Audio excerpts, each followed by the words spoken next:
बहुत फायदा होगा आपको, है ना। जी, मैं भी बहुत अच्छा।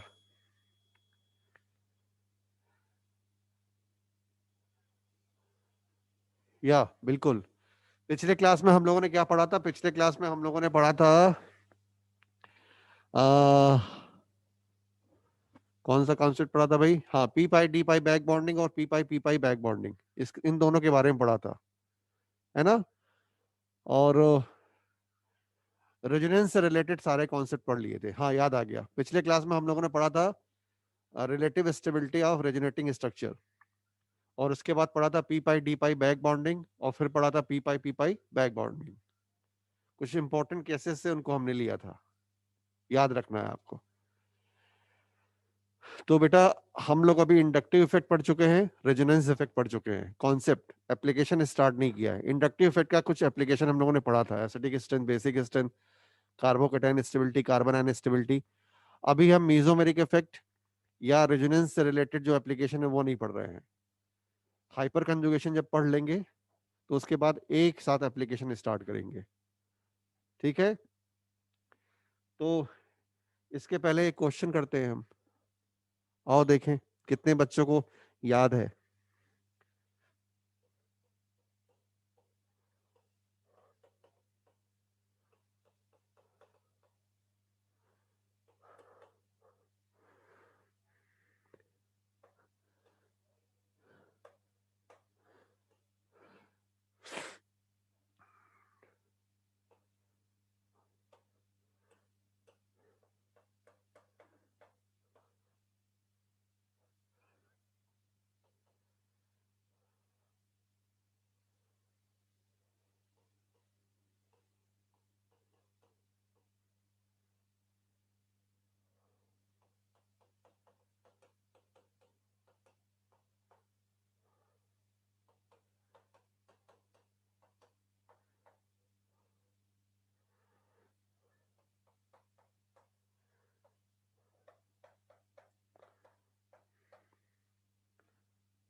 चलो बच्चे, हमें ये बताना है कि ये ग्रुप जो लगे हुए हैं ये कौन सा इफेक्ट शो करते हैं और कौन सा इफेक्ट डोमिनेटिंग होगा, है ना। आओ देखते हैं। चलो देखो आप, NO2 कैसा इफेक्ट शो करता है? माइनस आई और माइनस एम और माइनस आई, ये डोमिनेटिंग होता है।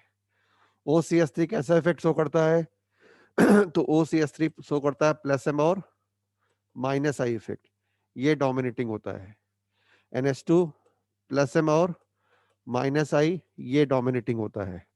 O माइनस प्लस एम और प्लस आई, ये डोमिनेटिंग होता है। NH2 माइनस प्लस एम और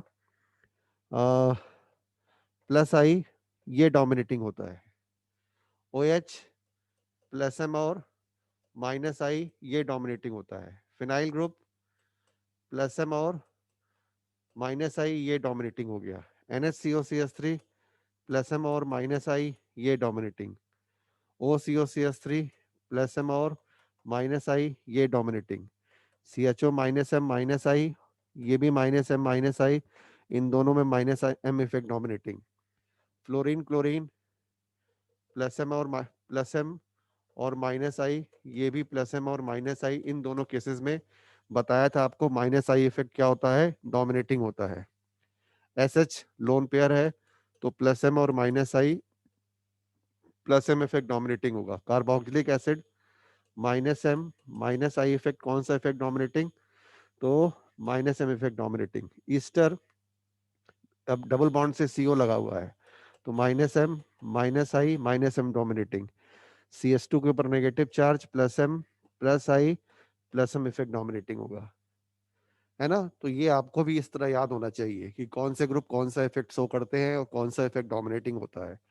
क्योंकि जब हम एप्लीकेशन पे जाएंगे तो एप्लीकेशन में जब आपको ये पता रहेगा कि कौन सा इफेक्ट डोमिनेटिंग होता है तो क्वेश्चन करने में आसानी होगी, है ना। खैर अभी आपका ये सेट है, अब जैसे ही ये सेट से फुर्सत पाओगे ऑर्गेनिक केमिस्ट्री में पूरा भिड़ जाओगे, क्योंकि 31 दिसंबर का जो टेस्ट है उसमें आइसोमेरिज्म और आईपीएससी कंप्लीट, ये आपका टेस्ट सिलेबस है। तो बहुत तेजी से रिवीजन उधर भी स्टार्ट करना और ये कंटिन्यूएशन में पढ़ाई आगे जारी रखनी है। इसमें अगर कोई डाउट हो तो पूछिए, नहीं डाउट हो, है ना, रिवीजन के लिए है, मैंने ये कराया, नहीं डाउट हो तो मैं आगे बढ़ूं। बोलो बच्चों।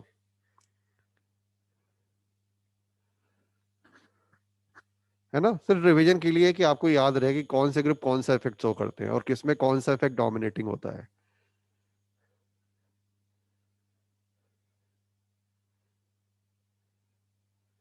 टेस्ट 31 दिसंबर को है, 31 दिसंबर को। चलिए आगे बढ़ते हैं। तो देखो बेटा, तीसरा इफेक्ट है, आप लोग भी लिखेंगे साथ में, हाइपर कंजुगेशन। इसका नाम एक और होता है sigma pi resonance.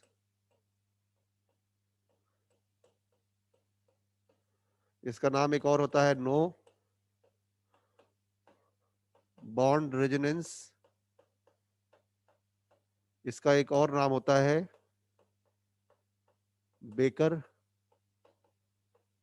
Nathan effect.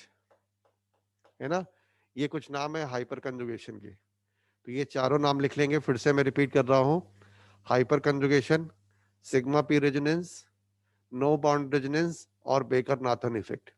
इसको नोट कीजिए, पहले मैं स्टेटमेंट लिखवाऊंगा, उसके बाद हम लोग समझेंगे क्या होता है। चलो लिखवाऊं क्या?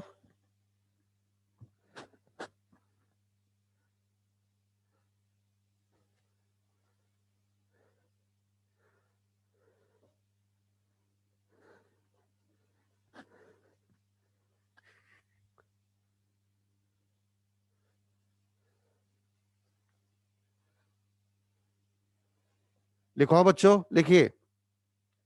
It is A type of resonance, it is a type of resonance in which it is a type of resonance in which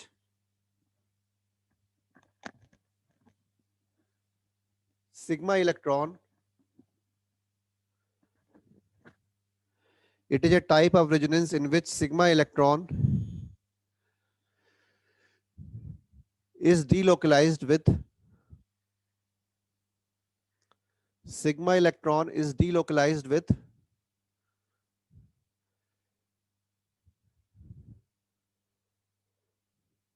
vacant p orbital.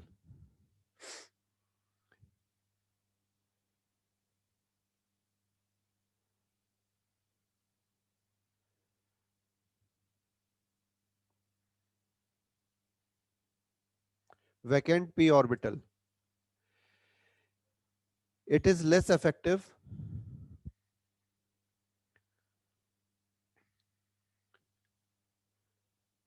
it is less effective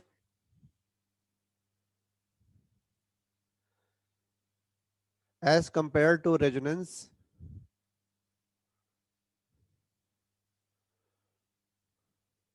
but more effective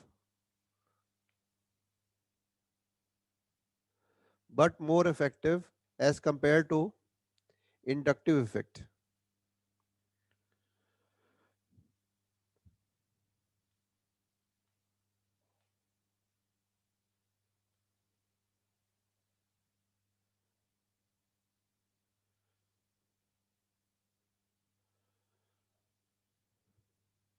next line से,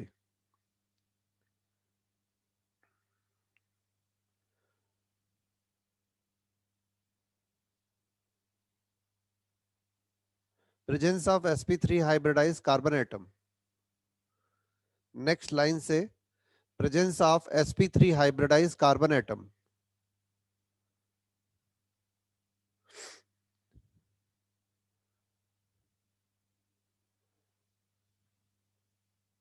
presence of sp3 hybridized carbon atom with at least one hydrogen atom, with at least one hydrogen atom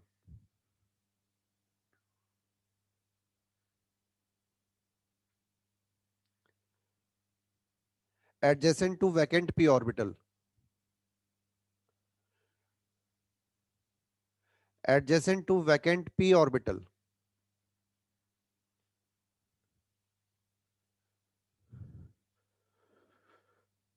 bracket में question ये उठा कि ये vacant P orbital पाए कहां जाते हैं, तो लिख लीजिए ब्रैकेट में carbocation free radical and alkene, carbocation free radical and alkene, bracket close, carbocation free radical and alkene, bracket close. तो मैंने क्या बोला, presence of sp3 hybridise carbon atom having at least one hydrogen atom, bracket में bracket close, है ना, presence of sp3 hybridized carbon atom having at least one hydrogen atom adjacent to vacant p orbital, bracket में, is the necessary condition for a compound to show hyperconjugation, is the necessary condition for a compound to show hyperconjugation।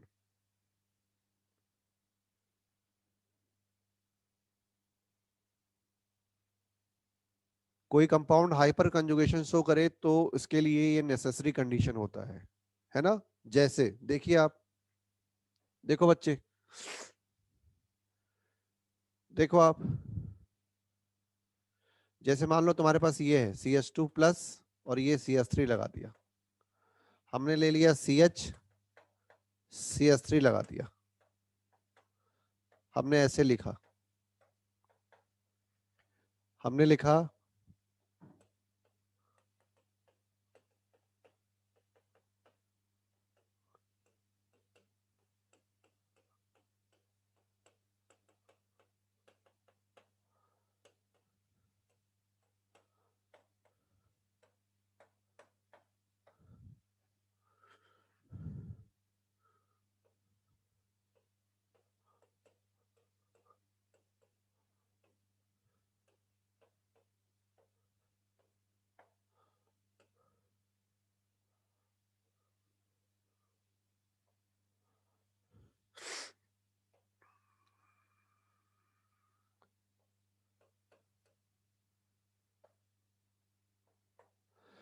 देखो बच्चे सामने, अब हम देखेंगे कि इनमें से कौन सा कंपाउंड हाइपर कंजुगेशन शो करेगा। मैंने कंडीशन क्या बताया कि presence of sp3 hybridise carbon atom having at least one hydrogen atom adjacent to vacant p orbital is the necessary condition for a compound to show hyperconjugation। तो अगर कहीं भी carbocation दिखे, कहीं भी आपको फ्री रेडिकल दिखे, कहीं भी आपको ओलिफिनिक बॉन्ड दिखे, डबल बॉन्ड, क्योंकि डबल बॉन्ड में दोनों कार्बन क्या होते हैं, sp2 हाइब्रिडाइज होते हैं, तो उनके पास एक वैकेंट p ऑर्बिटल होगा। इसके बगल में sp3 कार्बन होना चाहिए और उस sp3 कार्बन के पास एक हाइड्रोजन होना जरूरी है, और उस हाइड्रोजन एटम को बोलते हो अल्फा हाइड्रोजन एटम, है ना। क्या बोलते हो आप, अल्फा हाइड्रोजन एटम नाम देते हो आप। तो अल्फा हाइड्रोजन एटम होना जरूरी है। हम पहले ये चेक करेंगे कि इनमें से कौन कौन से कंपाउंड हाइपर कंजुगेशन शो करते हैं, कितने अल्फा हाइड्रोजन है, कितने अल्फा हाइड्रोजन है ना, क्या हाइपर कंजुगेशन होगा, होगा अगर तो कितनी बार होगा, और कितने हाइपर कंजुगेशन होगा कि नहीं होगा, मतलब ये सारे केसेस यहां पर देखेंगे हम। चलिए आइए देखते हैं। तो बताओ, क्या ये कंपाउंड हाइपर कंजुगेशन शो करेगा, बोलो जल्दी से, क्या ये कंपाउंड हाइपर कंजुगेशन शो करेगा, है ना। देख लो आप, ये sp, सभी बच्चे जिनको नहीं समझ में आ रहा वो ज्यादा ध्यान से, जिनको आ गया अच्छी बात है। ये sp2 कार्बन है, इसके बगल में ये sp3 कार्बन है, और इसके पास जो हाइड्रोजन है वो अल्फा हाइड्रोजन एटम है, 3 अल्फा हाइड्रोजन एटम है। बोलो सही है। तो ये कंपाउंड हाइपर कंजुगेशन शो करेगा है ना। कितने अल्फा हाइड्रोजन है, 3 अल्फा हाइड्रोजन है। तो एक ये और 3 इसके हाइपर कंजुगेटिव स्ट्रक्चर। जिस तरह रेजोनेटिंग स्ट्रक्चर होते हैं उसी तरह हाइपर कंजुगेटिव स्ट्रक्चर होते हैं। तो ये आप बना सकते हो इसके हाइपर कंजुगेटिव स्ट्रक्चर, अगले स्लाइड में सीखेंगे। अभी हम सिर्फ ये सीख रहे हैं कि हाइपर कंजुगेशन होगा कि नहीं होगा, पहले ये पहचानना। बताओ इसमें हाइपर कंजुगेशन है क्या, अगर है तो कितने अल्फा हाइड्रोजन है इसमें, कितने अल्फा हाइड्रोजन है इसमें। देखो ये sp2 कार्बन, इसके पास वैकेंट p ऑर्बिटल है, बगल में ये भी अल्फा कार्बन है, ये भी अल्फा कार्बन है, इसके पास भी 3 अल्फा हाइड्रोजन है, इसके पास भी 3 अल्फा हाइड्रोजन है ना, इसके पास भी 3 अल्फा हाइड्रोजन है। तो टोटल कितने हो गए, 6 अल्फा हाइड्रोजन। तो ये शो करेगा, ये करेगा क्या, आप बताइए, ये करेगा क्या। हाँ बिल्कुल करेगा, देखो ये sp2 कार्बन, बगल में 2 sp3 कार्बन, और इन दोनों के पास दो दो हाइड्रोजन एटम है। देखो टोटल 4 अल्फा हाइड्रोजन है। ये भी करेगा, ये भी कर रहा था, ये भी कर रहा था, ये बिल्कुल करेगा। sp2 है ये, बगल में 3 अल्फा कार्बन है, sp3, और तीनों के पास अल्फा हाइड्रोजन एटम है। तो ये करेगा, और इसके पास 9 अल्फा हाइड्रोजन एटम है। ये करेगा क्या, नहीं करेगा। इस sp3 कार्बन तो है, लेकिन क्या इसके पास हाइड्रोजन एटम है, नहीं है। तो कंडीशन नहीं पाई जा रही है, तो ये कंपाउंड नहीं करेगा।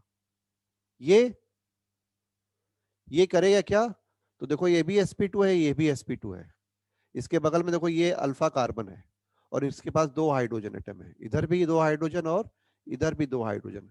तो टोटल 4 अल्फा हाइड्रोजन है इसके पास।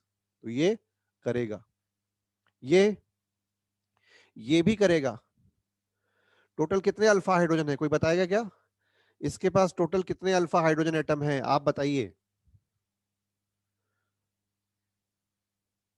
बताइए कितने अल्फा हाइड्रोजन है। बिल्कुल सही बात है ना, हाँ। देखो इधर देखो सभी बच्चे, 2 हाइड्रोजन यहां पर है, 3 हाइड्रोजन यहां पर है, 3 हाइड्रोजन यहां पर है, और 2 हाइड्रोजन यहां पर है। टोटल कितने हैं, 10 अल्फा हाइड्रोजन है। ये करेगा, इसको देखो, करेगा क्या,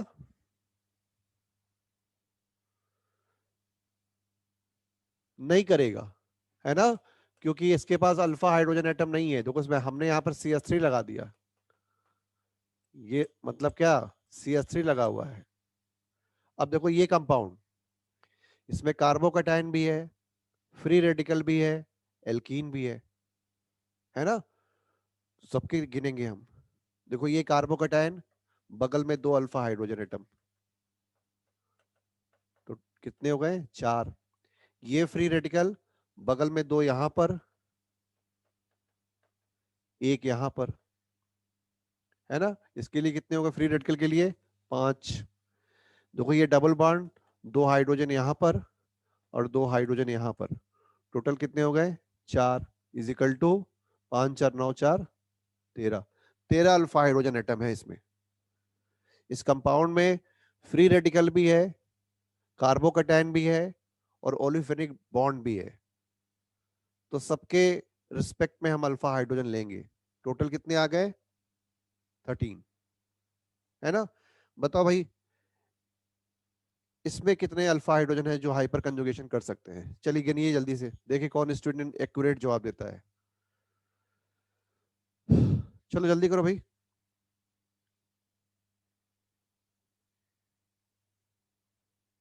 अरे इतना टाइम,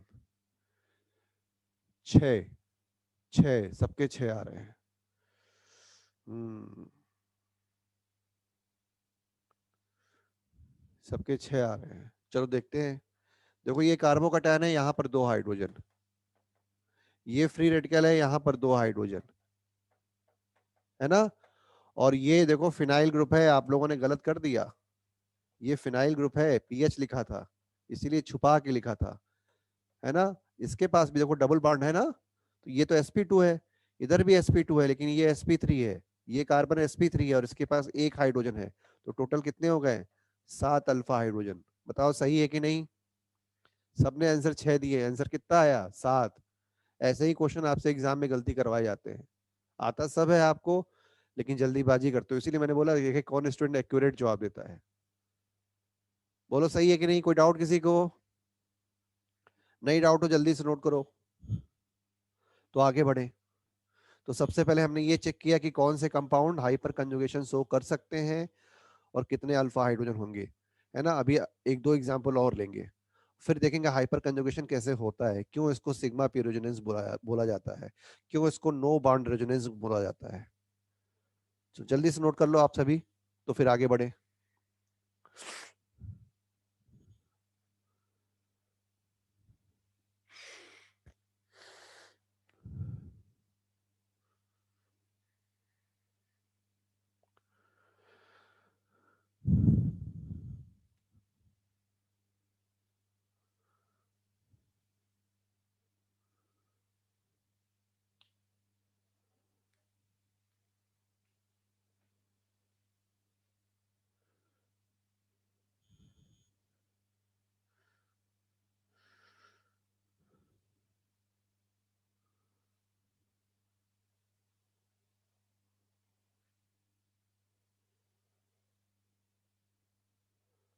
चलो भाई आगे बढ़ते हैं। मेरे ख्याल से सभी बच्चों ने नोट कर लिया होगा, कर लिया क्या? चलिए आगे बढ़ो।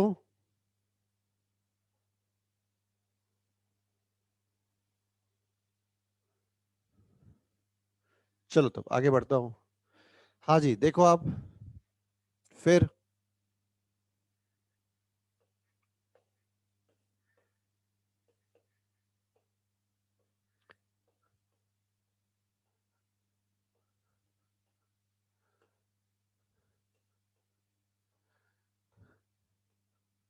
हाँ जी बताओ जल्दी से, इसके हाइपर कंजुगेशन कितने होंगे, कितने अल्फा हाइड्रोजन होंगे जो हाइपर कंजुगेशन कर सकते हैं? जल्दी बताएं।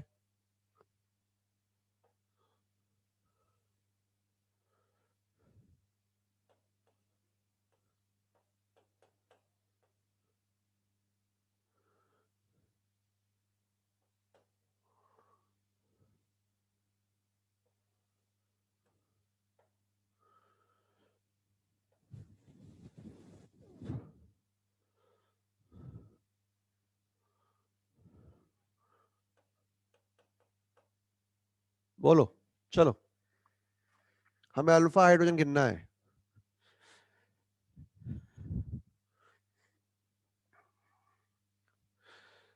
तो देखो आप, बिल्कुल गलती नहीं करना है।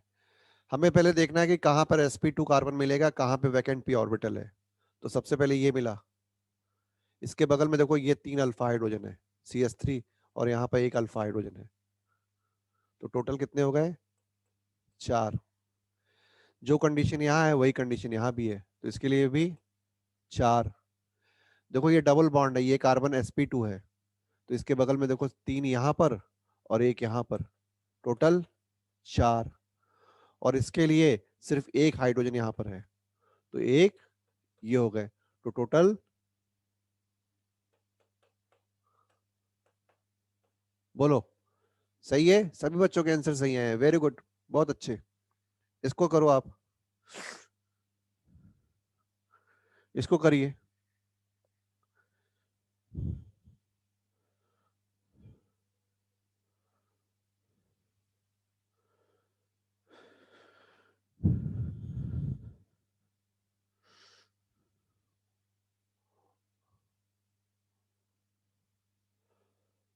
चलिए टाइम में हो गया। देखो ये डबल बॉन्ड है, ये कार्बन, इसको देखो, तो इसके लिए 3, इसके लिए, है ना। ये डबली बॉन्डेड कार्बन है, तो यहां पर 2। ये कार्बन भी डबली बॉन्डेड है, तो इसके लिए भी 2। ये कार्बन भी डबली बॉन्डेड है, इसके लिए भी 2। ये हो गए डबल बॉन्ड के। देखो इसके लिए 3, इसके लिए 2, इसके लिए 2 और इस डबल बॉन्ड के लिए है ना 2। कार्बोकैटायन है 3 इधर 2 इधर 5। फ्री रेडिकल है 3 इधर और 1 इधर 4। टोटल 3 2 5 2 7 2 9 4 13 और 5 18। बिल्कुल सही जवाब दिया था सबसे पहले नाम्या ने, मैंने देखा था। Very good. क्लियर जी महवीस, वेरी गुड। है ना, तो ये अभी हमने पढ़ा। पहली चीज अल्फा हाइड्रोजन काउंट करना। एक स्ट्रक्चर है 3 और बन जाएंगे। अगर मान लो किसी कंपाउंड के 3 अल्फा हाइड्रोजन है तो एक स्ट्रक्चर दिया हुआ है 3 अल्फा हाइड्रोजन है, वो बारी बारी से हाइपर कंजुगेशन में पार्टिसिपेट करेंगे तो टोटल उस कंपाउंड के 4 हाइपर कंजुगेटिव स्ट्रक्चर बन जाएंगे। है ना, अब हम देखते हैं कैसे होता है हाइपर कंजुगेशन। हमने एक स्टेटमेंट अभी लिखवाया ऊपर आपको कि hyper conjugation is less effective as compare to resonance. कारण दोनों रेजोनेंस है। रेजोनेंस में पाई इलेक्ट्रॉन पार्टिसिपेट करता है। पाई इलेक्ट्रॉन ज्यादा रिएक्टिव होते हैं, चंचल नेचर के होते हैं। है ना, सिग्मा इलेक्ट्रॉन भी डीलोकलाइज्ड हो रहा है लेकिन सिग्मा इलेक्ट्रॉन की रिएक्टिविटी लेस है as compare to pi electron. So is the statement कि hyperconjugation is a type of resonance in which sigma electron is delocalized with vacant p orbital, but it is less effective as compared to resonance. The reason is that sigma electron is less reactive as compared to pi electron. So hyperconjugation in which sigma electron is participate is less effective as compared to resonance. फिर मैंने एक statement और आपको लिखवाया कि hyperconjugation is more effective as compared to inductive effect. होगा ही, क्योंकि इंडक्टिव इफेक्ट सिग्मा इलेक्ट्रॉन का पोलराइजेशन है, it is a localized effect. इसमें जो सिग्मा इलेक्ट्रॉन है वो दो एटम के बीच में अपनी पोजीशन नहीं छोड़ रहा है, वहीं पर है। मैंने बताया था अगर आपको किसी को मदद चाहिए तो एक दोस्त आपको बोल रहा है कि मैं आ रहा हूं लेकिन आ नहीं रहा है, तो ये लोकलाइज्ड इफेक्ट है। बस आपको एहसास हुआ कि मेरी मदद करने कोई आ रहा है लेकिन आया नहीं। और दो दोस्त ऐसे हैं जिसमें से एक मोटा दोस्त है, एक छोटा, एक और एक पतला दुबला दोस्त है, और दोनों बेचारे दौड़ रहे हैं। तो तेज कौन दौड़ेगा? जो पतला दुबला होगा वो तेज दौड़ेगा, मतलब पाई इलेक्ट्रॉन। तो आपके पास आ गया, डीलोकलाइज्ड इफेक्ट है। मोटा वाला भी बेचारा कोशिश तो कर रहा है खूब दौड़ने का, है ना, खूब दौड़ते हुए आ रहा है, लेकिन उसकी है ना, समझ ही रहे हो आप, समझ में आया? इसलिए हाइपर कंजुगेशन जो है less effective as compare to resonance. अब हम चेक करते हैं कि होता कैसे है। आओ देखते हैं, एक एक करके तीनों केस लेंगे। किसका? कार्बोकैटायन का, फ्री रेडिकल का और एल्कीन का। चलो देखो आप, ये कार्बोकैटायन है ना, पॉजिटिव चार्ज थोड़ा दूर लिख रहा हूं। तो कार्बोकैटायन sp2 हाइब्रिडाइज होता है तो इसके पास एक वैकेंट p ऑर्बिटल होगा ऐसे, है ना। और ये कार्बन CH3 मान लो लिखा हुआ है तो H2 में ऐसे लिख देते हैं। और ये sp3 हाइब्रिडाइज कार्बन एटम है, और इसका देखो बॉन्ड किसके साथ बन रहा है? हाइड्रोजन के साथ बन रहा है। ये किसके लिए लिखा है हमने? CH2 प्लस CH3 के लिए लिखा है ऐसे।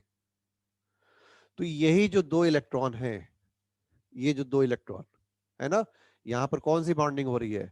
sp3s सिग्मा बॉन्ड बन रहा है, सॉरी sp3s सिग्मा बॉन्ड बन रहा है। तो अब देखो इस कार्बन पे कैसा चार्ज है? ओह, इस कार्बन पे कैसा चार्ज है? पॉजिटिव चार्ज है। तो ये दोनों इलेक्ट्रॉन इस पॉजिटिव चार्ज को दूर करने के लिए हम इसको ऐसे भी लिख सकते हैं। देखो यहाँ पर मैं लिख के दिखा रहा हूं, है ना, देखो ऐसे, जो ये डायग्राम ऊपर बना ना, इसको मैंने नीचे ऐसे दिखा दिया। तो यही दोनों इलेक्ट्रॉन इधर मूव कर गए, यहां पर ये दोनों इलेक्ट्रॉन इधर मूव कर गए। तो जब ये दोनों इलेक्ट्रॉन इधर मूव कर गए तो क्या बन गया? देखो CH2 डबल बॉन्ड CH2 और ये H+, ये बन गया। बोलो बन गया कि नहीं? ये बन गया, इसमें ये बन गया। तो कौन सा इलेक्ट्रॉन पार्टिसिपेट किया? सिग्मा इलेक्ट्रॉन, क्योंकि यहां पर सिग्मा बॉन्ड है। तो ये दोनों इलेक्ट्रॉन कौन से हैं? ये दोनों इलेक्ट्रॉन सिग्मा इलेक्ट्रॉन है। किसके साथ रेजोनेंस कर रहे हैं? इस वैकेंट p ऑर्बिटल के पास साथ। क्योंकि अगर यहां पे वैकेंट ऑर्बिटल नहीं होता तो सिग्मा इलेक्ट्रॉन चाह के भी रेजोनेंस में पार्टिसिपेट, हाइपर कंजुगेशन में पार्टिसिपेट नहीं कर पाता। It is A type of resonance. फर्क ये है कि यहां पर सिग्मा इलेक्ट्रॉन पार्टिसिपेट कर रहा है। तो दिख गया कैसे रेजोनेंस हुआ, है ना। चूंकि sigma electron vacant P orbital के साथ पार्टिसिपेट कर रहा है, इसलिए नाम देते हैं सिग्मा पी रेजोनेंस। एक बार आईआईटी एडवांस का क्वेश्चन है ये, कि hyper conjugation can also be called as, it is sigma pi resonance, याद रखिएगा। ठीक है, नेक्स्ट देखो आप, जब हाइपर कंजुगेशन हो गया तो क्या कार्बन और हाइड्रोजन के बीच में कोई बॉन्ड है? नहीं है। इसलिए इसको नाम दिया जाता है नो बॉन्ड रेजोनेंस, कि after the resonance there is no bond between that hydrogen and that carbon, जिनके बीच का इलेक्ट्रॉन सिग्मा इलेक्ट्रॉन रेजोनेंस में गया, इसलिए नाम दे दिया गया नो बॉन्ड रेजोनेंस। और बेकर नाथन ने इस पे काम किया था, इसलिए नाम बोला गया बेकर नाथन इफेक्ट। तो मैंने जो चारों स्टेटमेंट हेडिंग डलवाई थी, सबके बारे में एक एक करके आपसे डिस्कस कर दिया। बोलो सही है, क्लियर है ना। चलो, एक बच्चे नहीं बोला, इसको फिर से डिस्कस कर दो। तो देखो ना, अब ये डबल बॉन्ड है, जल्दी देखो आप। महक नाम की लड़की थी, महक देखो इधर, ये डबल बॉन्ड है, 3 हाइड्रोजन। ये डबल बॉन्ड है, इसके बगल में 2 हाइड्रोजन। ये हाइड्रोजन तो sp2 है, इसको थोड़ी नहीं लेंगे, sp3 कार्बन होना चाहिए, sp3 कार्बन ये है।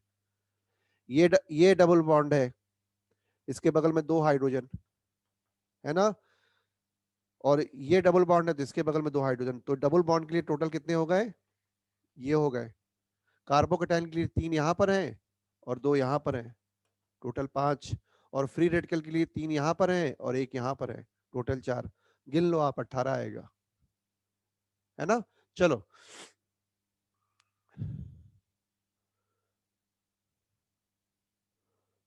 चलिए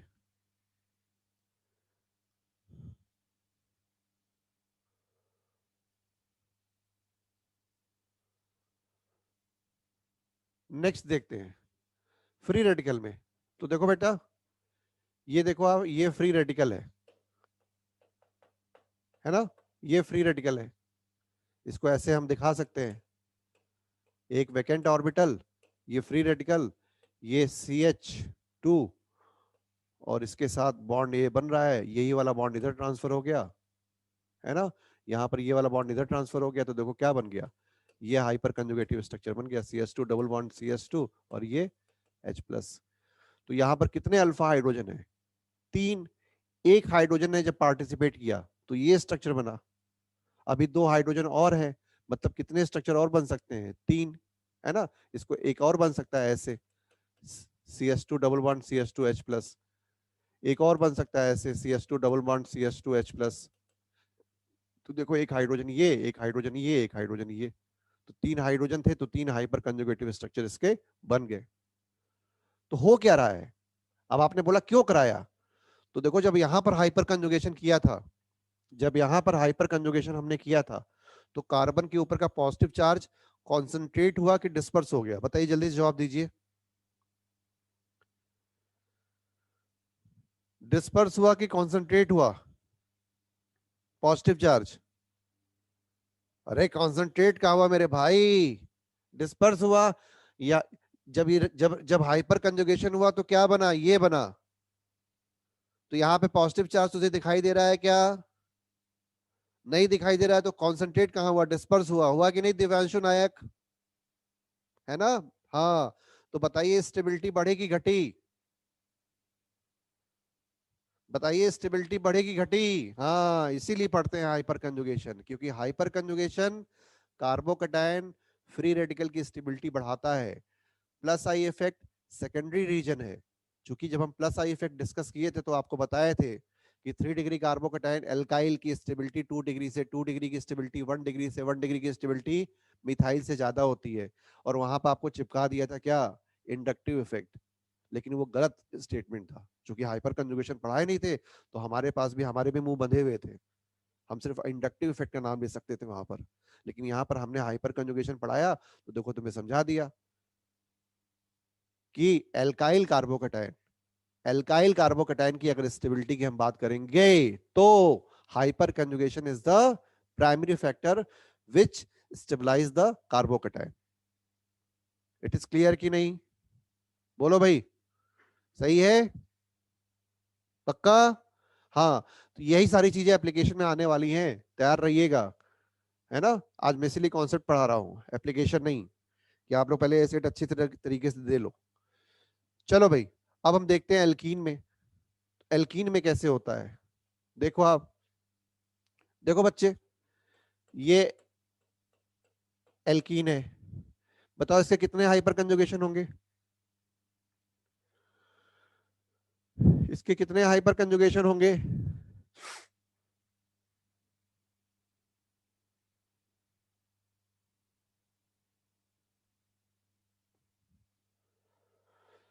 इसके कितने हाइपर कंजुगेशन होंगे? सारे आंसर गलत आ रहे हैं, कुछ भी, एक भी नहीं।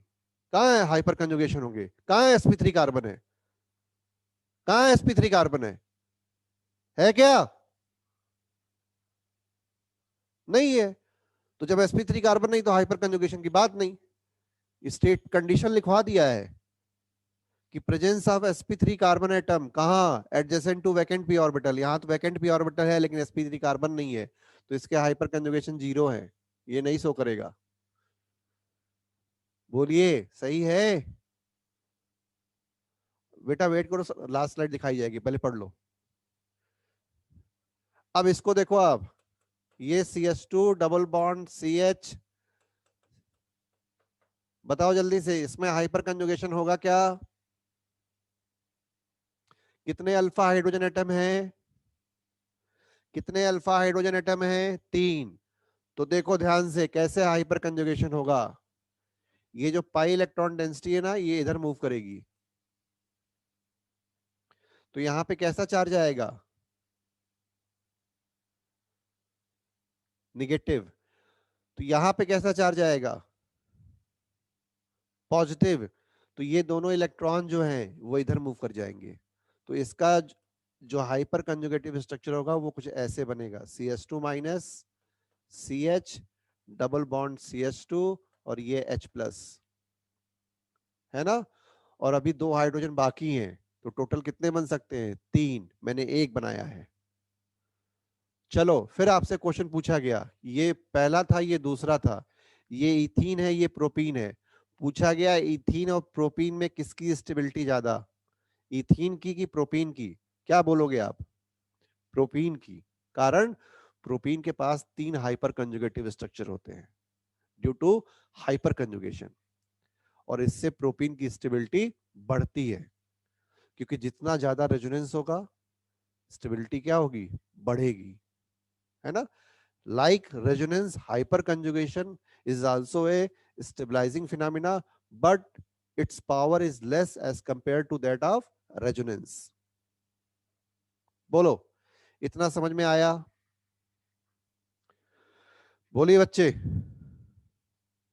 हाँ, ना ना, दोनों रेजोनेटिंग स्ट्रक्चर थोड़ी ना है, ये अलग मॉलिक्यूल है ये अलग मॉलिक्यूल है, हम दोनों में क्या कंपेयर कर रहे हैं on the basis of hyper conjugation, कोई रेजोनेंस की रेजोनेटिंग स्ट्रक्चर की तुलना थोड़ी कर रहे हैं, ये अलग मॉलिक्यूल है ये अलग मॉलिक्यूल है।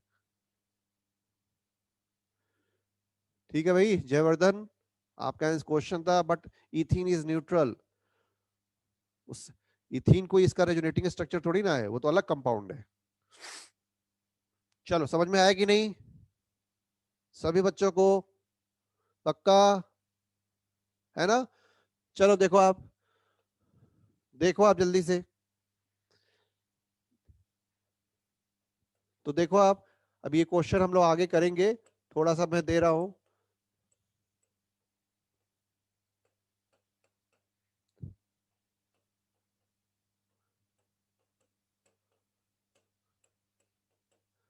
हल्का सा मैं दे रहा हूं यहां पर, क्वेश्चन आगे करेंगे एप्लीकेशन में।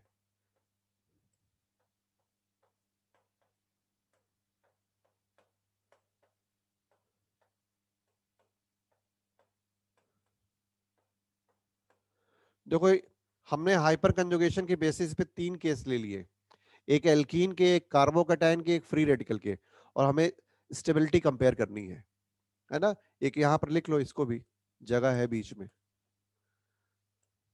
है ना, स्टेबिलिटी कंपेयर करनी है। चलो बच्चे, इसको भी ठीक ही कर लेते हैं, जगह है तो फिर एक और लिखो।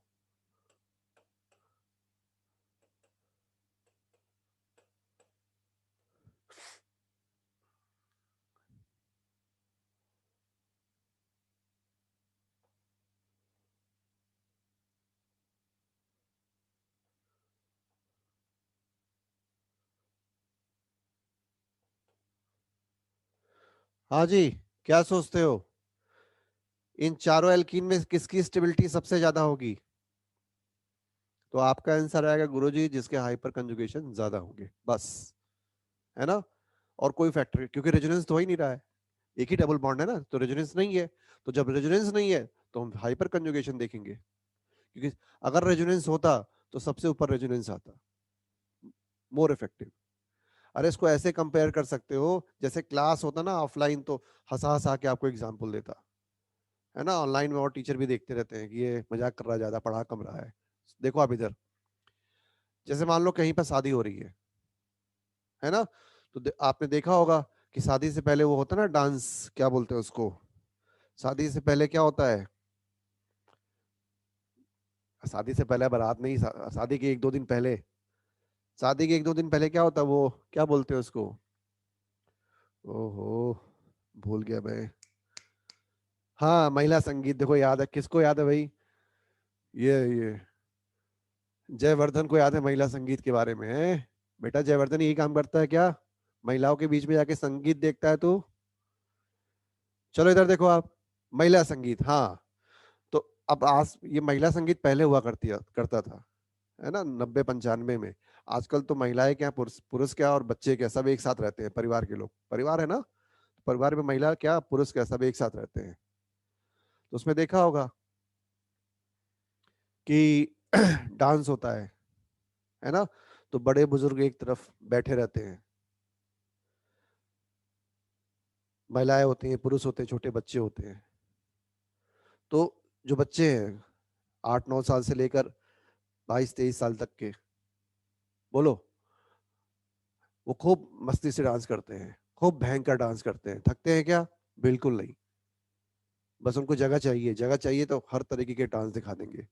ये रेजोनेंस है, ये क्या है, रेजोनेंस है ना। जो 30 और 45 के बीच में होते हैं, वो डांस करते हैं, है ना, आके डांस कर रहे हैं, लेकिन बीच बीच में क्या है, हाफने लगते हैं, तो जब हाफ जाते हैं तो किनारे जाके बैठ जाते हैं, ये हाइपर कंजुगेशन है। ये भी डांस कर रहे हैं, लेकिन इनकी इंटेंसिटी डांस की उन बच्चों की तरह नहीं है। और तीसरी कंडीशन आती है बड़े बुजुर्ग की, वो डांस करते हैं कुर्सी पे बैठ के, है ना, कुर्सी बैठ के कूदते रहते हैं, अपनी पोजीशन नहीं छोड़ते हैं, कुर्सी बैठ के जो है वो उनको भी इच्छा होती है, लेकिन क्या करें, हड्डियां कमजोर हो चुकी हैं, डांस करेंगे तो हड्डी ही बोल गई।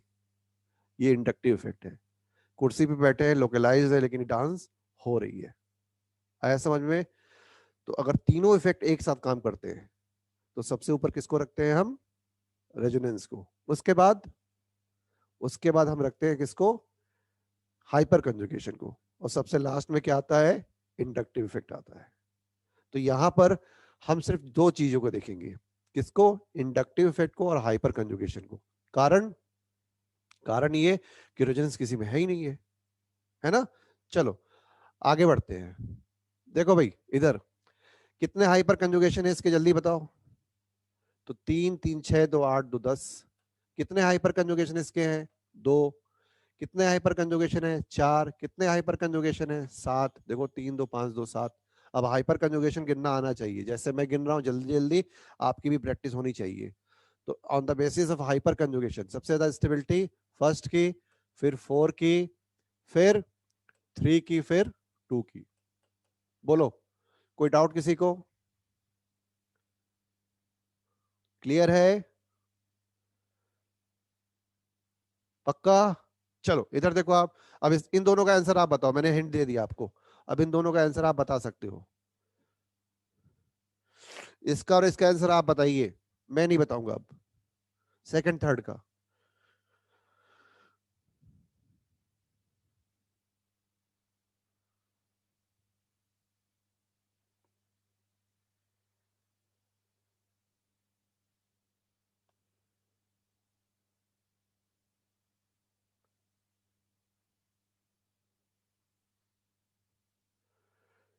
सभी हाइपर कंजुगेशन शो कर रहे हैं।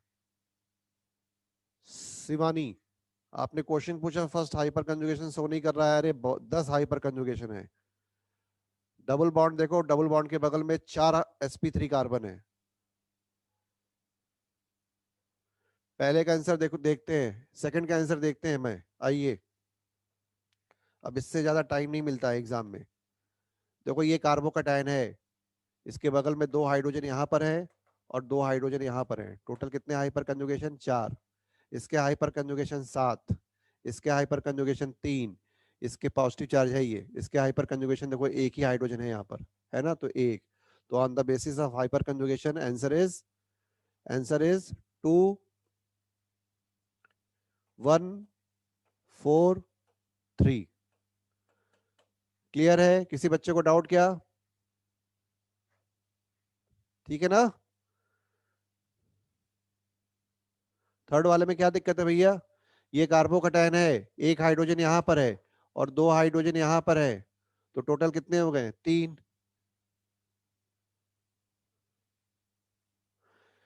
ये देखो ये sp2 है, ऊपर 3, बगल में 2, बगल में 2, टोटल कितने हो गए?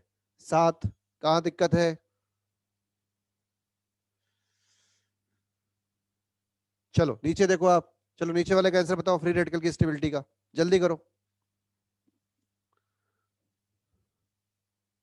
अच्छा मैंने गलत लिख दिया क्या? हाँ ये सही बोल रहा है, हमने लिखा 2 1 और उसके बाद 3 4।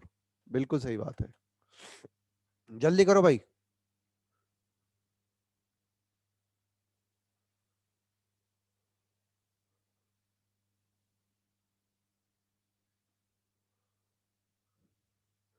इसके हाइपर कंजुगेशन 7, इसके हाइपर कंजुगेशन 1, इसके हाइपर कंजुगेशन 1, इसके हाइपर कंजुगेशन 4। बताओ ये जो मैंने लिखा है सही लिखा है?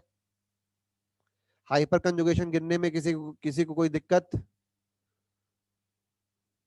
हाइपर कंजुगेशन गिनने में किसी को कोई दिक्कत?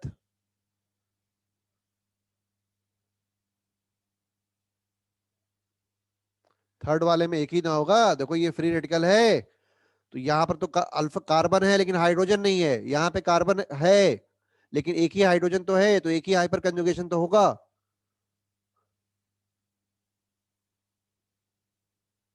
है ना? तो ये बताइए जो मैं क्वेश्चन पूछ रहा हूं, आपको हाइपर कंजुगेशन गिनने में कोई प्रॉब्लम यहां पर? ठीक है।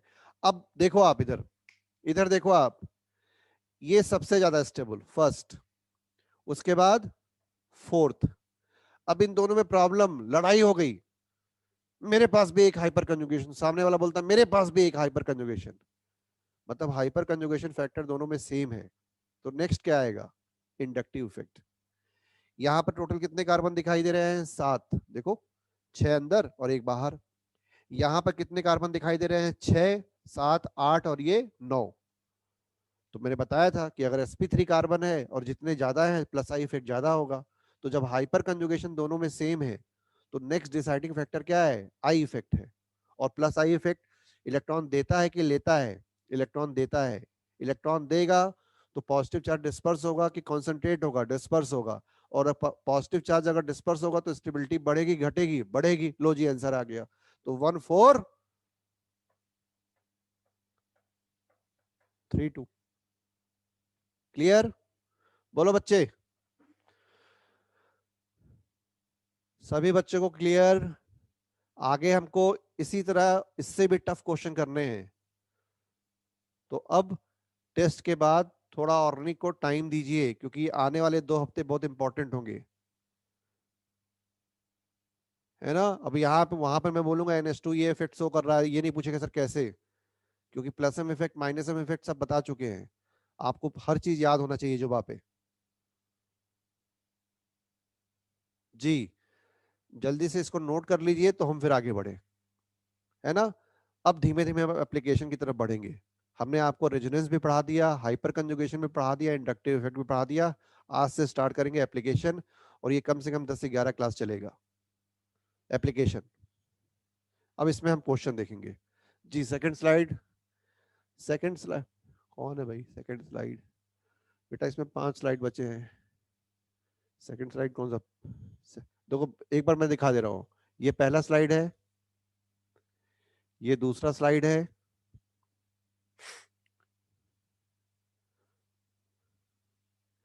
ये तीसरा स्लाइड है,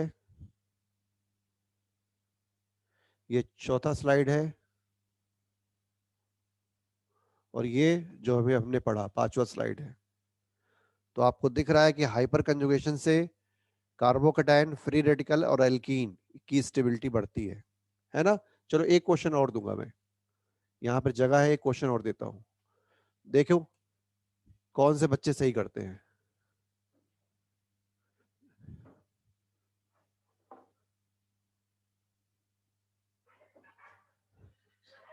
हेलो जी, एक मिनट बेटा।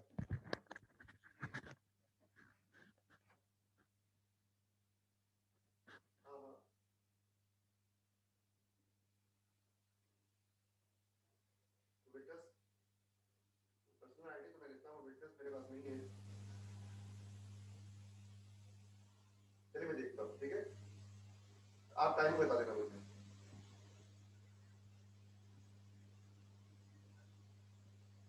हाँ सर, मैं क्लास में आपको कॉल बैक करूँ रात में? ठीक। हाँ जी, देखो आप।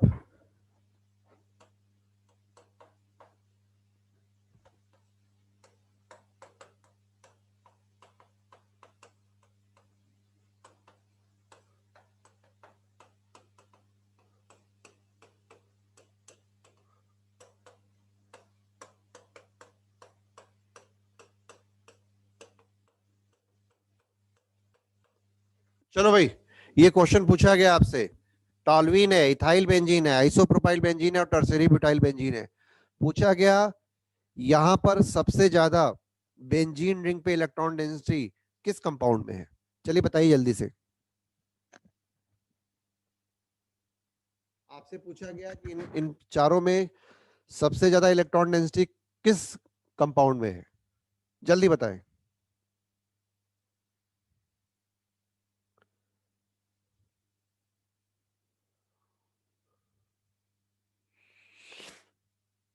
अच्छा चलो ये बताओ, इसमें हाइपर कंजुगेशन होगा? इसमें हाइपर कंजुगेशन होगा? हाँ होगा। कितने अल्फा हाइड्रोजन है? 3। इसमें होगा कितने alpha hydrogen? 2।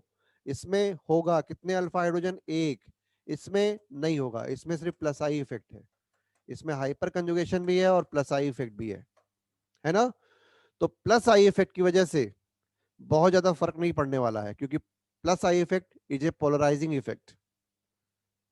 Electron permanently delocalize नहीं है, इट इज लोकलाइज्ड। तो यहां पर हाइपर कंजुगेशन फैक्टर डोमिनेटिंग है, यहां पर हाइपर कंजुगेशन फैक्टर डोमिनेटिंग है ना।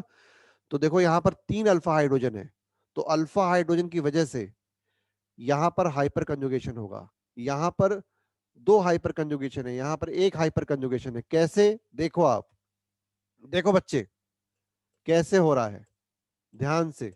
ये CH2 है, ये H है और ये डबल बॉन्ड है। बोलो, दिख रहा है? अब ये वाला बॉन्ड अगर इधर घुमा तो ये वाला बॉन्ड इधर आएगा, ऐसे। तो क्या बनेगा? Negative charge H+। अब ये घुमा इधर तो ये इसके पीछे आया, क्योंकि ये रेजोनेंस का रूल है कि हमेशा डबल बॉन्ड नेगेटिव चार्ज को देख के दूर जाता है। तो ये ऐसे आ गया। फिर ये वाला बॉन्ड इधर गया तो ये इसके पीछे, तो ये ऐसे बन गया, नेगेटिव चार्ज है ना, डबल बॉन्ड और ये H+। फिर क्या होगा? फिर ये ऐसे, देखो आप, CH3 double bond double bond, ये वाला बॉन्ड इधर गया, ये नेगेटिव पॉजिटिव मिलके आपस में जुड़ गए और ये नेगेटिव चार्ज इधर आ गया। दिखा कि नहीं आपको? बोलो बच्चे, सही है कि नहीं? देख लो आप। है ना। तो तुम देखो, कंपेयर करो, यहां पर 3 हाइड्रोजन है। जब एक हाइड्रोजन जब एक हाइड्रोजन सिर्फ देखो एक ही हाइड्रोजन जा रहा है यहां पर, जब एक हाइड्रोजन हाइपर कंजुगेशन में पार्टिसिपेट किया तो ये 4 रेजोनेटिंग स्ट्रक्चर बन गए। अभी तो 2 हाइड्रोजन बाकी हैं, अभी तो 2 हाइड्रोजन बाकी हैं। तो एक हाइड्रोजन की वजह से बेंजीन के आर्थो पैरा पोजीशन पे नेगेटिव चार्ज आ रहा है 3 बार।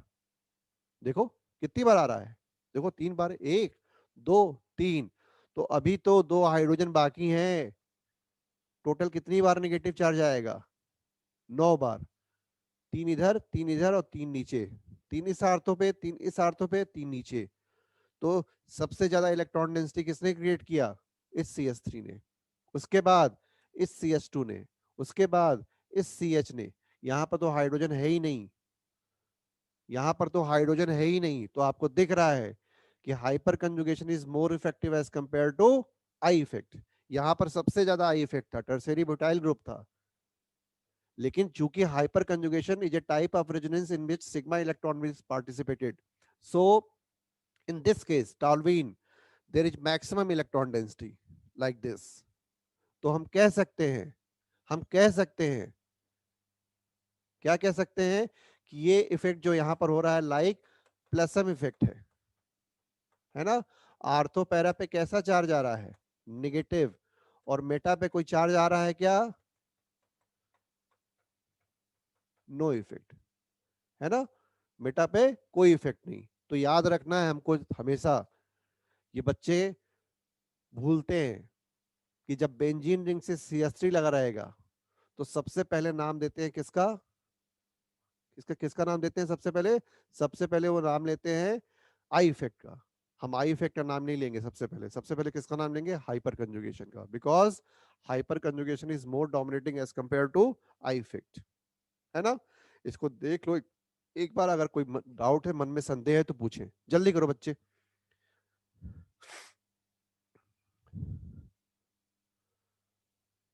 अरे अगर भाई कंडीशन पाई जा रही है कि नहीं हाइपर कंजुगेशन की, ये कार्बन कैसा है sp2 है, ये कार्बन कैसा है sp2 है, तो इसमें हाइपर कंजुगेशन होगा।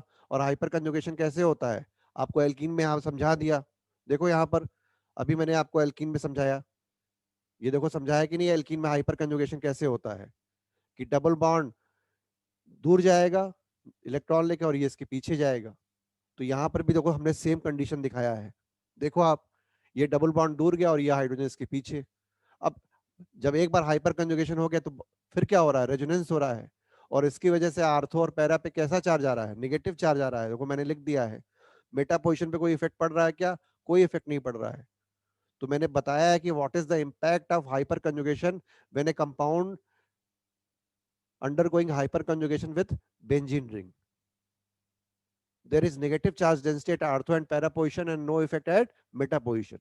बस यही तो समझाया है मैंने।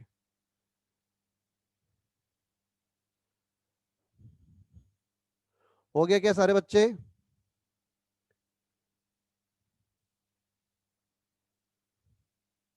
हो गया सबका।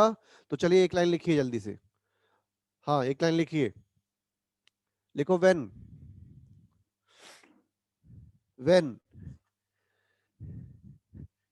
ए alkyl group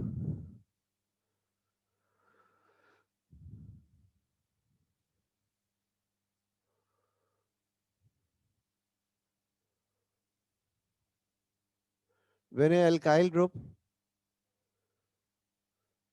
give hyperconjugation with benzene ring,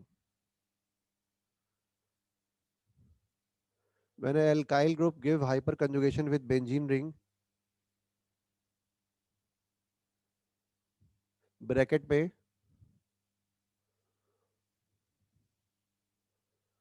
toluene, ethyl benzene and isopropyl benzene,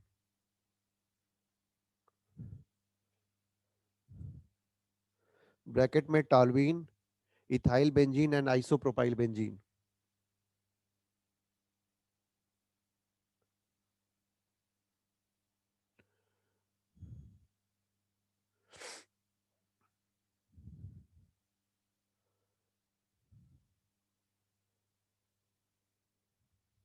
bracket close, like plus sum effect, like plus sum effect,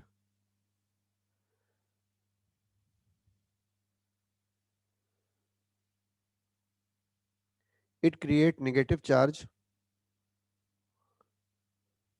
it create negative charge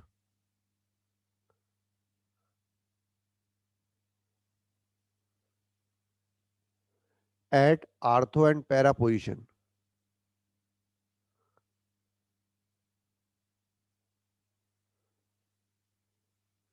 It create negative charge at ortho and para position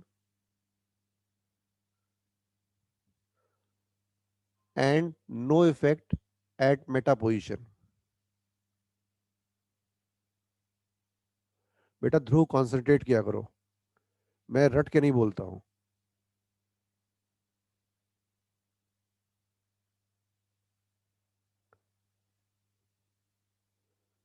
फिर से मैं repeat कर रहा हूं. When an alkyl group so hyper conjugation with benzene ring, bracket में टॉल्वीन, ethyl benzene और isopropyl benzene, bracket close, it create negative charge at ortho and para position, no effect at meta position, no effect at meta position, and it is called as positive hyperconjugation, and it is called as positive hyperconjugation because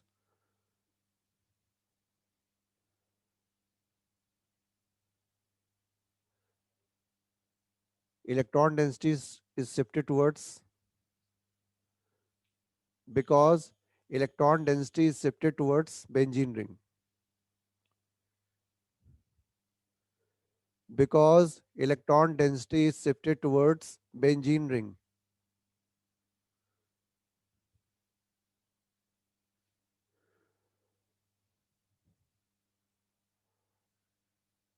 like plus m effect.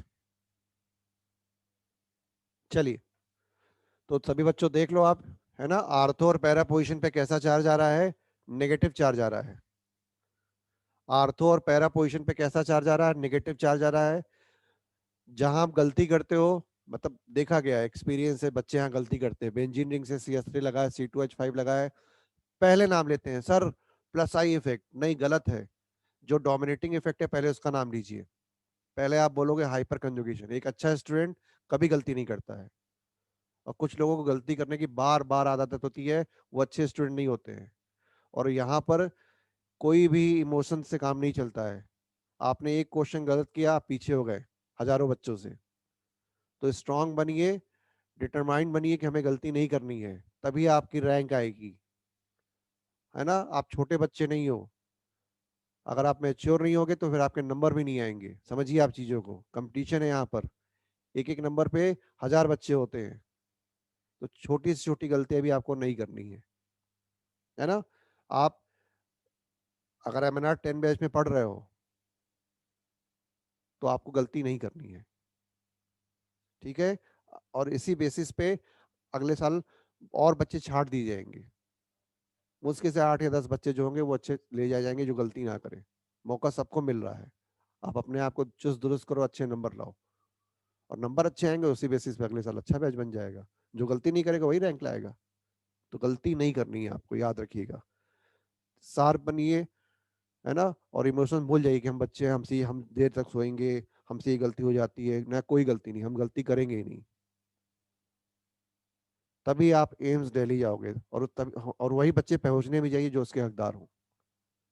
इसलिए बहुत ईमानदारी से मेहनत कीजिए. तो ये याद रखोगे आप. चलिए एक छोटी सी चीज और बताता हूँ आपको. देखो बच्चे, यहाँ पर CD3 CS2 प्लस है, और यहाँ पर CH3 CH2 प्लस है ना। चलो बताओ, ये फर्स्ट है ये सेकंड है, किस कार्बोकेटाइन की स्टेबिलिटी ज्यादा होगी, फर्स्ट की कि सेकंड की? किसकी स्टेबिलिटी ज्यादा होगी, फर्स्ट की कि सेकंड की? तो देखो बच्चे, याद रखना, हाइड्रोजन और ड्यूटेरियम में ड्यूटेरियम का प्लस आई इफेक्ट ज्यादा अच्छा होता है और हाइड्रोजन का हाइपर कंजुगेशन ज्यादा अच्छा होता है, ये आप याद रखोगे, है ना। और इस रीजन से जो सेकंड है उसकी स्टेबिलिटी फर्स्ट से क्या होगी, ज्यादा होगी, क्योंकि देखो यहां पर इन दोनों में हाइपर कंजुगेशन 3 है, इसमें भी 3 हाइपर कंजुगेशन है, इसमें भी 3 हाइपर कंजुगेशन है।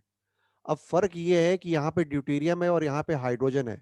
और आपने इनऑर्गेनिक केमिस्ट्री में अगर आपको एस ब्लॉक एलिमेंट में हाइड्रोजन कंपाउंड पढ़ाया गया होगा तो बताया गया होगा कि hydrogen is more labile, more reactive as compare to deuterium. अगर हम हाइपर कंजुगेशन की बात करते हैं तो यहाँ पर हाइड्रोजन जल्दी से मूव करेगा, अपनी इलेक्ट्रॉन डेंसिटी को तेजी से ट्रांसफर कराएगा as compare to CD bond.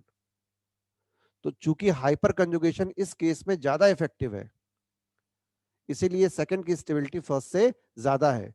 मैंने आपको बताया कि हाइपर कंजुगेशन और आई इफेक्ट अगर दोनों लग रहे हैं, देखो यहाँ पर आई इफेक्ट भी लग रहा है, आई इफेक्ट ज्यादा है, लेकिन कौन सा फैक्टर मेजर है, हाइपर कंजुगेशन, है ना। दूसरा क्वेश्चन देखो, ये सब कॉन्सेप्ट बिल्डिंग वाले क्वेश्चन है ना।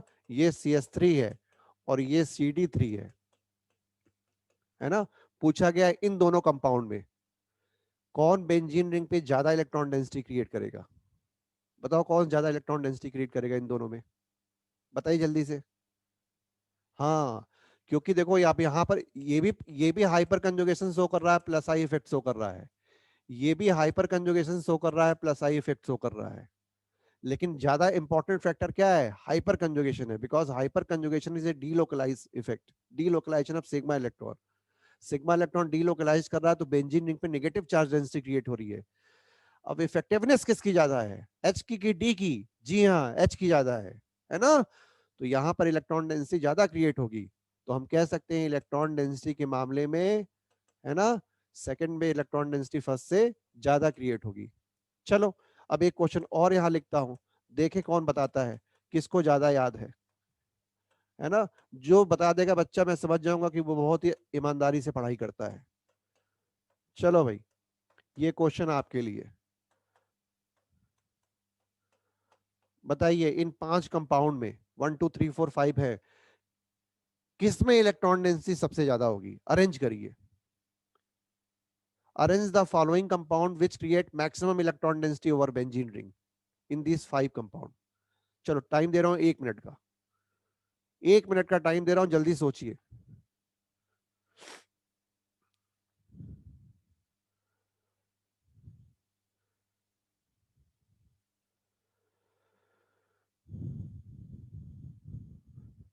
जल्दी करो बच्चे।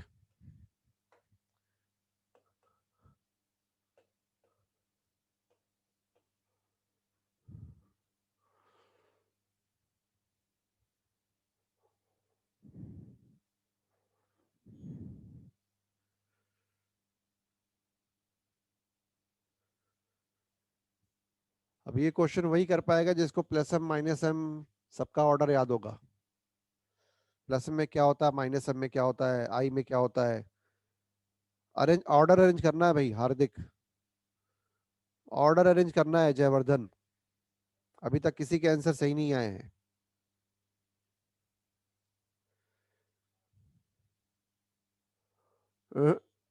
मे भी आपके भी गलत।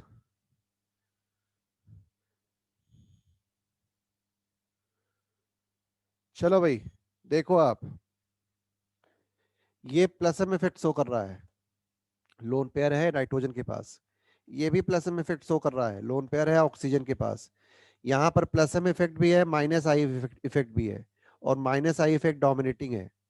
यहाँ पर माइनस एम इफेक्ट है, माइनस आई इफेक्ट है, ये डोमिनेटिंग है। और यहाँ पर हाइपर कंजुगेशन है, प्लस आई है, ये डोमिनेटिंग है। यहाँ पे प्लस एम और माइनस आई है, ये डोमिनेटिंग है। यहाँ पे प्लस एम माइनस आई है और ये डोमिनेटिंग है। तो बताओ, अभी मैंने आपको लिखवाया कि like plus M effect CH3 also give electron to benzene ring. लेकिन किसकी पावर ज्यादा होगी, प्लसम की कि हाइपर कंजुगेशन की? बताओ जल्दी से। इलेक्ट्रॉन डोनेशन के मामले में प्लसम की पावर ज्यादा होगी कि हाइपर कंजुगेशन की? अरे प्लसम की ज्यादा होगी। प्लसम में पाई इलेक्ट्रॉन मूव कर रहा है बच्चे, प्लसम में पाई इलेक्ट्रॉन मूव कर रहा है। आपसे पूछा जाए ये क्या है, आप बोलोगे लोन पेयर। गलत, ये पाई इलेक्ट्रॉन है। ये एक ही स्ट्रक्चर है, इसके तमाम रेजोनेटिंग स्ट्रक्चर बनाओ। जब इसके रेजोनेटिंग स्ट्रक्चर बनाते थे तो ऐसे आता था, ऐसे ऐसे आता था। देखो ये वाला बॉन्ड ऐसे था, तो ये इधर मूव किया तो ये इधर मूव किया, तो क्या बनता था? ऐसे। बना तो चुका हूं एनिलीन का स्ट्रक्चर, ऐसे बनता था। तो देखो ये लोन पेयर नहीं है, ये पाई बॉन्ड है, ये रेजोनेटिंग स्ट्रक्चर है। ये कोई एक्चुअल स्ट्रक्चर थोड़ी ना है। एक्चुअल स्ट्रक्चर तो रेजोनेंस हाइब्रिड होता है ना? तो बताओ, हम अभी मैंने आपको बताया हाइपर कंजुगेशन प्लसम इफेक्ट। प्लसम इफेक्ट मतलब रेजोनेंस, प्लसम बोलो या प्लस आर बोलो। तो अब कहीं भी प्लसम इफेक्ट काम कर रहा हो, रेजोनेंस काम कर रहा हो, है ना, हाइपर कंजुगेशन काम कर रहा हो, तो ज्यादा इफेक्टिव कौन? Plus M. ज्यादा इफेक्टिव कौन? Plus M. तो NH2 भी प्लस एम, OH भी प्लस एम। और देखो जब ये इलेक्ट्रॉन दे रहे हैं तो बेंजीन के आर्थो पोजीशन पे कैसा चार्ज आ रहा है? देखो, आर्थो पैरा पे नेगेटिव चार्ज आ रहा है, ऐसे ऐसे। देखो यहाँ आर्थो पे और पैरा पे नेगेटिव चार्ज आ रहा है, आ रहा है कि नहीं? है ना? तो अब बताओ, चलो अब बताओ आंसर। अब बताइए आंसर, हिंट दे दिया आपको। आंसर क्या होगा? सबसे पहले आएगा फर्स्ट, उसके बाद आएगा सेकंड, उसके बाद आएगा फिफ्थ, उसके बाद आएगा थर्ड, उसके बाद आएगा फोर।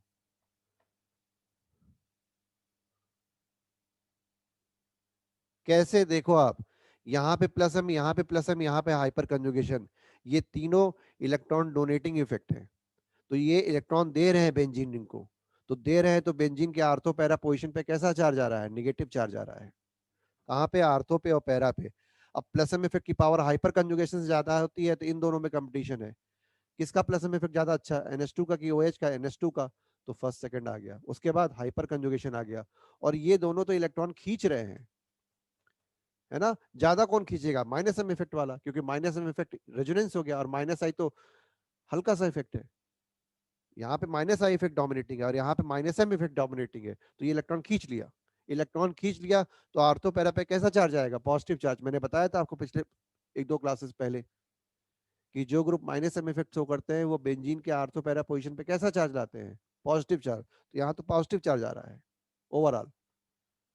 तो पॉजिटिव चार्ज आ गया तो इलेक्ट्रॉन डेंसिटी क्या हो गई? कम हो गई, इसलिए सबसे पीछे है, ये थर्ड आ गया। चलो कोई बात नहीं, ऐसे क्वेश्चन हम आगे करेंगे, आपको रट जाएगा, वो मेरी रिस्पॉन्सिबिलिटी है। लेकिन इसीलिए मैंने बोला टेस्ट के बाद अब अलर्ट हो जाइए, थोड़ा सा और पे ध्यान दीजिए, है ना? जीओसी को हल्के मत लीजिएगा, है ना? और जीओसी के अगर साथ चलेगा तो आप एक्सपर्ट हो जाइएगा। मुझसे अच्छा जीओसी आपको आएगा, क्योंकि आपका दिमाग मुझसे ज्यादा अच्छा है। चलो जल्दी से इसको नोट कर लो, फिर मैं आगे बढ़ता हूँ। जल्दी करो बच्चे। वेरी गुड दिव्यांशु नायक, जल्दी करो।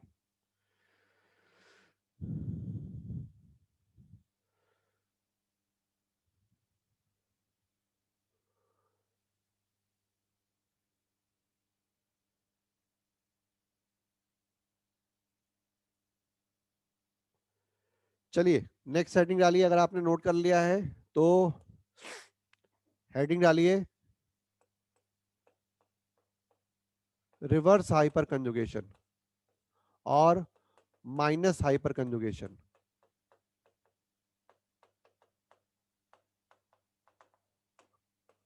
लिखिए आप,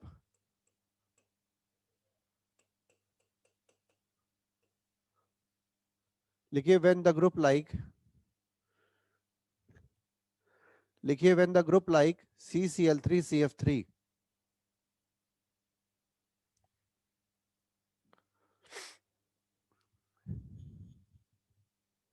when the group like CCl3CF3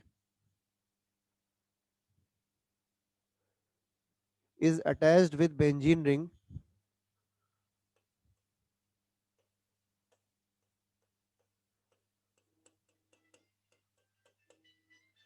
when the group like CF when the group like CCl3CF3 is attached with benzene ring, they withdraw electron density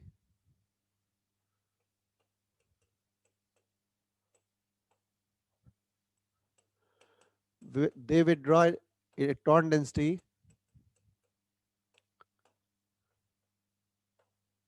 away from the benzene ring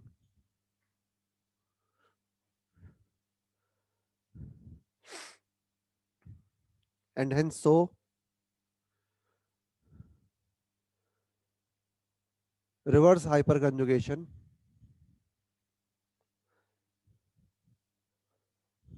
reverse hyperconjugation or negative hyperconjugation or negative hyperconjugation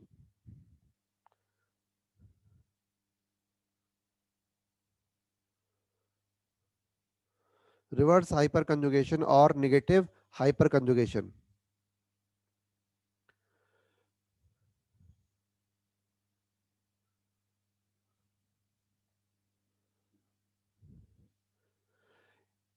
like minus m effect like minus m effect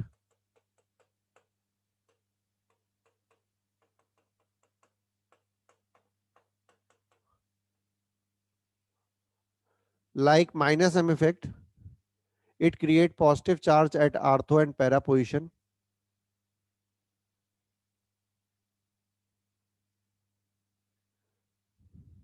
but no effect at meta position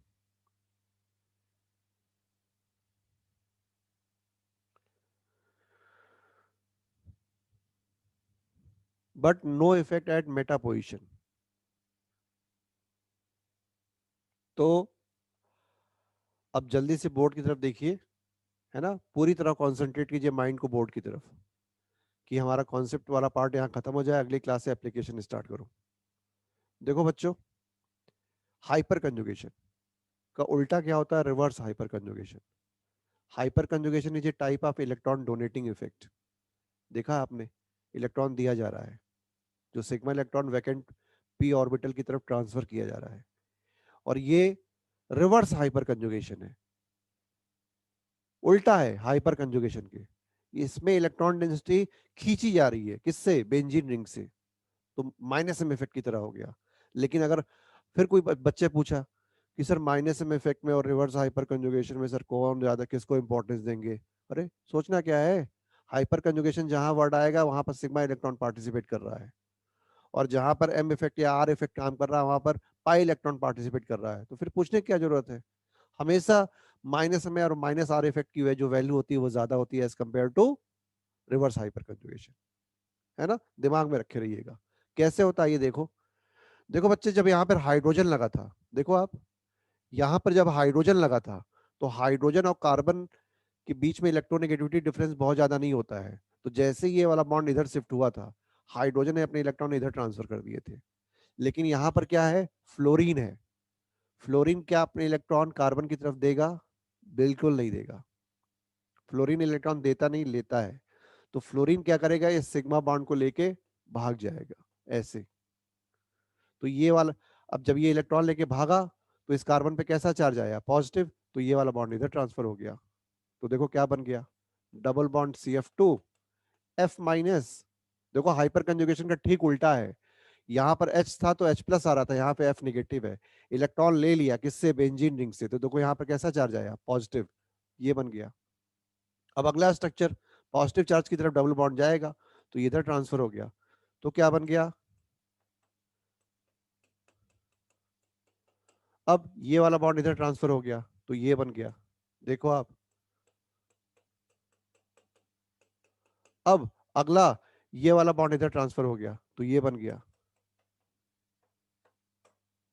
है ना तो तुम्हें दिखाई दे रहा है कि जब CF3 या CCl3 यही फिक्स है इसके अलावा कोई ग्रुप नहीं आता याद रखिएगा जब CF3 या CCl3 बेंजीन रिंग से अटैच्ड होंगे तो हाइपर कंजुगेशन की ठीक उल्टा होगा रिवर्स हाइपर कंजुगेशन और ये बेंजीन रिंग से इलेक्ट्रॉन डेंसिटी खींचेंगे जिसके कारण आर्थो और पैरा पोजीशन पे कैसा चार्ज क्रिएट होगा पॉजिटिव और मेटा पोजीशन पे कोई इफेक्ट इसका नहीं पड़ेगा है ना तो बच्चे आज हम आपको हमने हाइपर कंजुगेशन के बारे में पूरा कॉन्सेप्ट पढ़ा दिया। अब आपका काम है कि कल एसिड का टेस्ट देने के बाद, अभी नहीं छूना है, अभी आपको बिल्कुल नहीं टच करना है।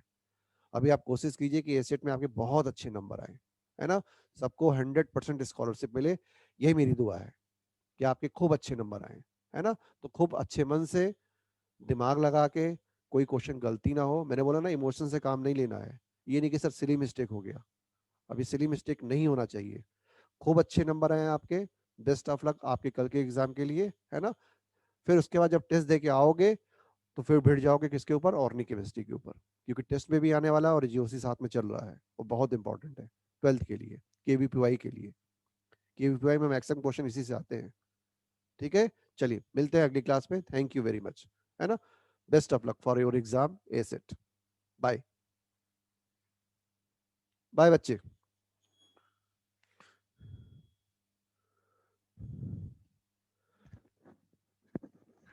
Thank you very much, good night. Jayvardhan, Sarvagya, Namya, bye बच्चे, है ना।